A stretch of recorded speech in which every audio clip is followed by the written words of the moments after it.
Saudara, satu masa dulu, industri hiburan kita dikayakan dengan lagu-lagu irama Malaysia, irama Melayu dan juga etnik kreatif. Namun, ia dikenali sebagai konsep muzikalnya yang bernuansa Nusantara dan muzik sedunia. Namun, seiring dengan peredaran zaman dan teknologi baru, ianya semakin dipandang dingin dan ia semakin pudar dalam kalangan masyarakat kita. Kenapa dan apa hala tuju muzik irama Malaysia pada masa kini? Kita bersama dengan Azizul Hakim Anwar, pensyarah vokal tradisional Fakulti Muzik Aswara dan juga juara bintang asli remaja kebangsaan. Assalamualaikum. Waalaikumsalam. Tadi opening dah bagi satu lagu. Tapi lepas ni ada satu lagi lagu lah kan. Allah. Cuma kita nak tanya macam mana Azizul boleh minat muzik asli ni? Okey, sebenarnya penglibatan saya dalam muzik tradisional ni, khususnya pada nyanyian lagu-lagu tradisional lah. Sebab saya asal orang Johor. Jadi di Johor memang kita kuat dengan seni kesenian ghazal, zapin, Melayu asli dan sebagainya. Tapi sebenarnya dia kalau tidak disertakan dengan bimbingan daripada dan galakan daripada keluarga sebenarnya. Saya bermula daripada keluarga, arwah ibu saya. Dia sangat meminati biduan wanita Datuk Sharifah Aini, Allahyarhamah Rafiq Ahbuang. Jadi daripada saya sekolah rendah tu, saya tak bermula dengan lagu tradisional dulu. Saya nyanyi lagu-lagu semasa, lagu-lagu pop lah. Di masa itulah? Pada waktu itu. Memang tak minat nyanyi tradisional pada waktu itulah. Tetapi disebabkan arwah mak ni, dia push saya kan. Jadi masa mula-mula tu rasa macam, lagu apa ni kan?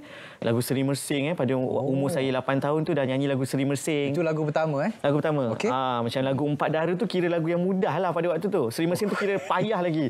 Kan? Empat Dara mudah tuan-tuan. Waktu tu lah. Seri Mersing tu rasa Seri Mersing tu susah sangat nak nyanyi. Okay. Tapi disebabkan bermulanya arwah ibu dan keluarga memberi galakan dan kemudian ditambah pula dengan komuniti yang berada di sekeliling saya yang memang kuat dengan seni tradisi. Jadi kerana itu saya makin lama saya makin aktif dengan nyanyian lagu-lagu tradisional. Sehingga kini menjadi seorang tenaga pengajar di Aswara dalam bidang tradisional Fakulti Muzik. Dan kalau kita ikutkan, itu antara perjalanan Azizul dalam merentasi ataupun berkecimpung dalam dunia muzik asli atau muzik irama Malaysia.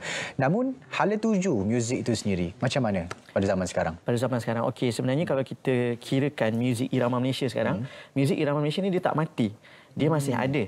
Dan menurut saya, muzik irama Malaysia ni sentiasa ada. Dia tak seperti muzik semasa yang mengikut musim. Macam lagu-lagu barat ni dia ada musim dia. Ada time dia rock, dia akan naik rock. Tapi irama Malaysia ni dia ada satu ketika dulu zaman Tok T dan juga Kak Ani, pada waktu dia mempelopori muzik tradisional, pada waktu tu memang muzik irama Malaysia memang tengah up lah ya. Tengah up. Tapi sekarang kenapa dia jadi semakin macam dingin sedikit? Mungkin pada pemerhatian saya di lagu-lagu tradisional jarang dipertontonkan di media massa. Terutama sekali radio dan juga TV juga. Ya, jadi kalau kita lihat lagu-lagu tradisional dah jarang.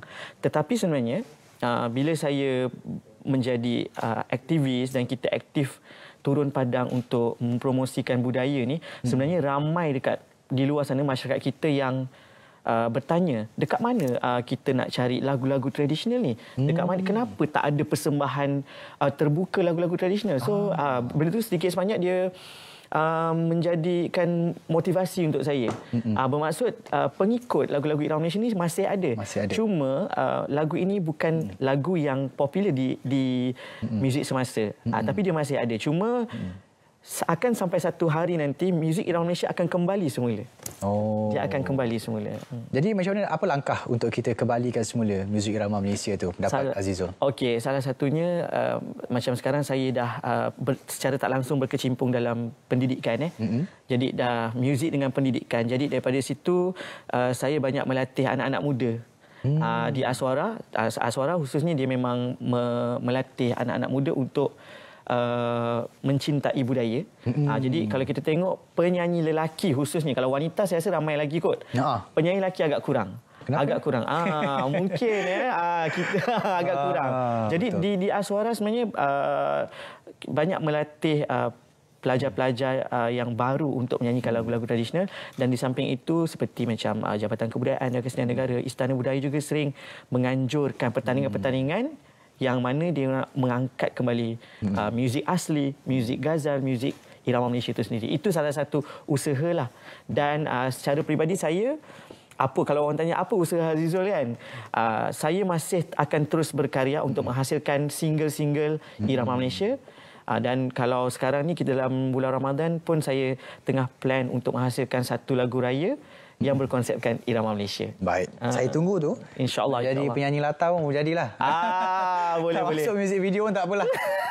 Jadi kalau kita ikutkan apa antara harapan, mungkin pandangan Azizul berkenaan dengan muzik etnik kreatif ini, mungkin juga ada di luar sana yang mungkin suaranya ada, minatnya terhadap muzik ni ada, tapi disebabkan tuntutan kerja, mereka hanya memilih untuk kerja tapi tidak pilih untuk menyanyi. Mungkin abang cameraman sendiri penyanyi asli. Mungkin. Mana tahu? Mana tahu kan dia ada bakat menyanyi lagu-lagu tradisional.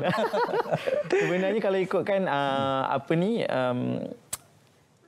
kita kembali kepada budaya kita tu sendiri tadi. Kan kalau kita tengok muzik irama Malaysia ni, pada saya dia kena sentiasa penghasilan produk-produk irama Malaysia ni perlu sentiasa diteruskan.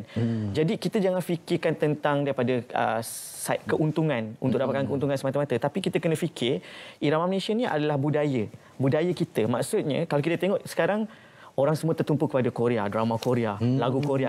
Kenapa lagu-lagu kita, makanan-makanan kita, produk-produk kita yang berunsurkan budaya ni tidak diketengahkan? Sedangkan kita ada keunikan kita sendiri kan. Jadi saya rasa muzik irama Malaysia ni perlu agensi-agensi yang sepatutnya perlu mengetengahkan dan mengangkat balik muzik ini ke peringkat yang lebih tinggi supaya orang-orang di luar sana dapat menghargai muzik tradisi kita. Ya, betul. Dan satu lagi, untuk yang anak-anak muda yang baru-baru ni, ni nasihat saya sebagai salah seorang bukan pelopor, penggiat muzik tradisional, jangan give up. Jangan give up. Sebab macam saya sendiri secara peribadi, saya cintakan seni tradisi. Sebab daripada seni tradisi saya belajar bertutur dengan cara orang Melayu bertutur. Kalau kita tengok sekarang netizen kita kalau berkomentar di sosial media, bahasanya tidak terjaga, kan? Kalau kita tengok lagu-lagu irama Malaysia, bahasa-bahasanya adalah bahasa Melayu klasik yang lama. Orang Melayu dulu kalau nak marah orang pun dia berkias. Jadi saya rasa perlu kita tingkatkan balik lagu irama Malaysia supaya budaya itu dapat kita serap bersama kepada masyarakat kita. Betul. Khususnya Melayu lah. Okey, baik. Terima kasih kita ucapkan kepada Aizul Hakim Anwar, pensyarah vokal tradisional Fakulti Muzik Aswara dan juga juara bintang asli Remaja Kebangsaan kerana sudi bersama kita pada hari ini untuk membincangkan berkenaan hala tuju muzik irama Malaysia dalam menepani cabaran era teknologi baharu.